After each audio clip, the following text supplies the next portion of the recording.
Binisita kahapon ni DPWH Secretary Hermogenes Ibdani Jr. ang bayan ng Ragay, Camarines Sur upang personal na inspeksyonin ang kalagayan at pagsasaayos ng mga sirang bahagi ng Andaya Highway. Itong project na ito ay pinumuksa ng ating program last year. Kung saan ay nagkaroon din siya ng 210 million at natapos na yung puno na yun at nagkaroon ng kaya naman 4,000. Ganun sa'yo, kawahan na natin ako. At lalo na, kaya tayo makayong niya. Ito na yung mapurin pala.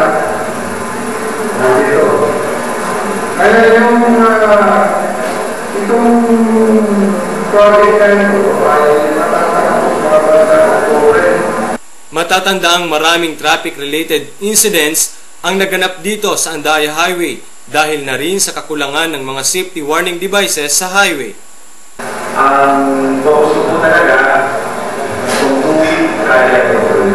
So, sa mga concern ko talaga, ang sa mga concern ko, yung tali na siyempre, ang medyo na sada na dito, yung Andaya Highway.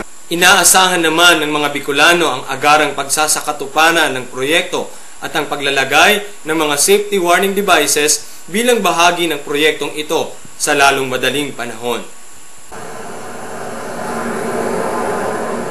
Mula rito sa Ragay, Camarines Sur, ako si Alan Manansala, nag-uulat para sa UNTV News Worldwide.